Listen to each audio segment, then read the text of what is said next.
अमेरिकी राष्ट्रपति Donald Trump straight of Hormuz को लेकर बड़ा और आक्रामक कदम उठाने जा रहे हैं। डोनाल्ड ट्रंप पहले ईरान को धमकी दे रहे थे कि वो हॉर्मुज को खोल दे। अब ट्रंप खुद ही हॉर्मुज को बंद करने में लगे हैं। क्या वजह है और कब हो जाएगा ये बंद? भारत पर इसका कितना असर पड़ने वाला है, इस रिपोर्ट में बताएंगे। वीडियो को लास्ट तक जरूर देखें। नमस्कार, मैं हूं आपके साथ ममता तिवारी और आप देख रहे हैं न्यूज 18 का डिजिटल प्लेटफॉर्म। डोनाल्ड ट्रंप ने एक बयान में साफ कह दिया है कि अमेरिकी नौसेना अब इस जलमार्ग में आने जाने वाले सभी जहाजों की नाकेबंदी शुरू करेगी। यह बयान ऐसे समय में आया है जब अमेरिका खुद ईरान से बार बार हॉर्मुज को बिना शर्त खोलने की मांग करता रहा। अमेरिका और ईरान के बीच रविवार को इस्लामाबाद में बातचीत टूट गई, जिसके बाद पश्चिम एशिया में युद्ध का खतरा बढ़ता दिख रहा। अमेरिका ने साफ कर दिया है कि 13 अप्रैल से वो ईरान के बंदरगाहों और तटीय इलाकों से जुड़े सभी समुद्री टैरिफ पर नाकेबंदी लागू करेगा। अमेरिकी सेंट्रल कमांड के मुताबिक ये कार्रवाई राष्ट्रपति डोनाल्ड ट्रंप के आदेश पर की जा रही है और ये सभी देशों के जहाजों पर समान रूप से लागू होगी। भारतीय समय के मुताबिक सोमवार शाम 7:30 बजे ये ब्लॉकेज शुरू हो जाएगा। क्या हॉर्मुज पूरी तरह से बंद हो जाएगा? अब यह बड़ा सवाल है। तो अमेरिका ने साफ किया है कि वो पूरी तरह स्ट्रेट ऑफ हॉर्मुज को बंद नहीं कर रहा, बल्कि ईरान के पोर्ट से आने वाले जहाजों को टारगेट करेगा। यानी जो जहाज ईरान के बंदरगाहों में जा रहे हैं या वहां से निकल रहे हैं, उन्हें रोका जा सकता है। हालांकि जो जहाज सिर्फ इस रास्ते से गुजरते हुए दूसरे देशों के लिए जा रहे हैं, उन्हें फिलहाल नहीं रोका जाएगा। तो किन जहाजों पर सबसे ज्यादा असर पड़ेगा? सबसे बड़ा असर उन देशों पर पड़ेगा जो ईरान से तेल खरीदते हैं या ईरानी पोर्ट से जुड़े व्यापार में शामिल है। अमेरिका ने साफ संकेत दिया है कि ऐसे जहाजों को रोका जा सकता है, खासकर वे जहाज जो ईरान को किसी तरह का आर्थिक फायदा पहुंचा रहे हैं। रिपोर्ट्स के मुताबिक भारत, चीन, पाकिस्तान, जापान, मलेशिया, इंडोनेशिया, रूस और तुर्की जैसे देशों के जहाज पहले ईरान की अनुमति से गुजर रहे थे। अब अमेरिका की इस कार्रवाई से इन पर सीधा असर पड़ सकता है। क्यों जहाजों की आवाजाही रुक जाएगी, यह भी सवाल है।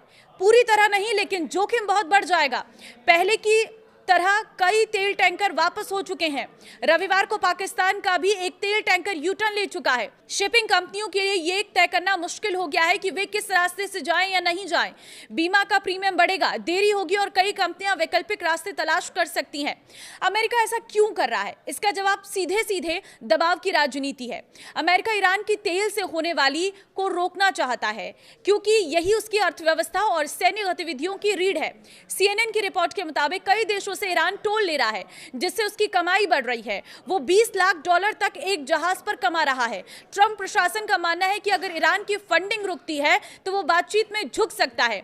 लेकिन क्या इससे तेल संकट बढ़ेगा? स्ट्रेट ऑफ हॉर्मुज दुनिया के करीब 20% तेल और गैस सप्लाई का रास्ता है। यहां थोड़ी भी रुकावट वैश्विक बाजार में कीमतों को उछाल सकती है। यही वजह है कि अमेरिका पूरी तरह ब्लॉकेज से बचता रहा था। भारत पर इसका क्या असर होगा? भारत अपनी जरूरतों का करीब 80% कच्चा तेल आयात करता है और उसका बड़ा हिस्सा खाड़ी देशों से आता है। अगर हॉर्मुज मार्ग प्रभावित होता है तो भारत के लिए तेल आयात महंगा हो जाएगा।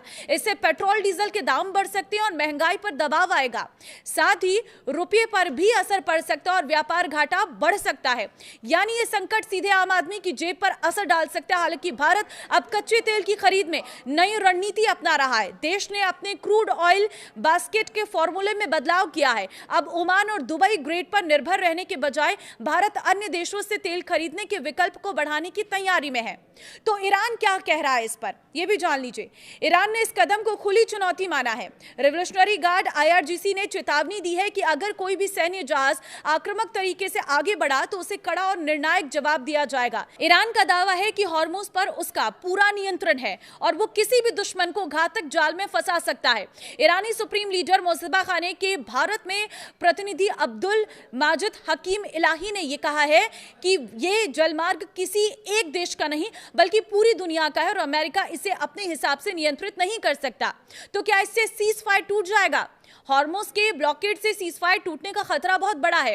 पहले ही अमेरिका ईरान वार्ता फेल हो चुकी है। अब अगर यहां अमेरिकी सेना के जहाज आए तो समुद्र में टकराव होगा और यह सीधा सैन्य संघर्ष में बदल सकता है। तो क्या नेटो भी हॉर्मुज करेगा बंद? ट्रंप ने दावा किया है कि ब्रिटेन जैसे देश भी माइन हटाने और समुद्री सुरक्षा मिशन में शामिल हो सकते हैं। हालांकि ब्रिटेन और ऑस्ट्रेलिया ने साफ कह दिया है कि वो किसी भी ब्लॉकेड में शामिल नहीं होंगे। तो आने वाले दिनों में यह देखना होगा कि क्या अमेरिका और ईरान के बीच कोई समझौता हो पाता है या नहीं। अगर बातचीत का रास्ता निकलता है तो हालात सामान्य हो सकते हैं, लेकिन अगर तनाव बढ़ता है और नाकेबंदी लागू होती है तो इसका असर पूरी दुनिया पर पड़ेगा। फिलहाल स्थिति अनिश्चित बनी हुई है और हर देश इस पर नजर बनाए हुए हैं। तो इस रिपोर्ट को शेयर कर देना सभी लोगों के साथ, ताकि उन्हें पता चल सके कि आज अमेरिका आखिर क्या बड़ा करने वाला है, क्योंकि भारतीय समय अनुसार 7:30 बजे वो स्ट्रेट ऑफ हॉर्मुज को पूरी तरह से बंद करने वाला है, जिसमें जो जहाजों की आवाजाही है वो पूरी तरह से बंद हो सकती है, खासकर वो जहाज जो ईरान से इंपोर्ट और एक्सपोर्ट करते हैं, जिससे ईरान को फायदा हो रहा है आर्थिक तौर पर। नमस्कार।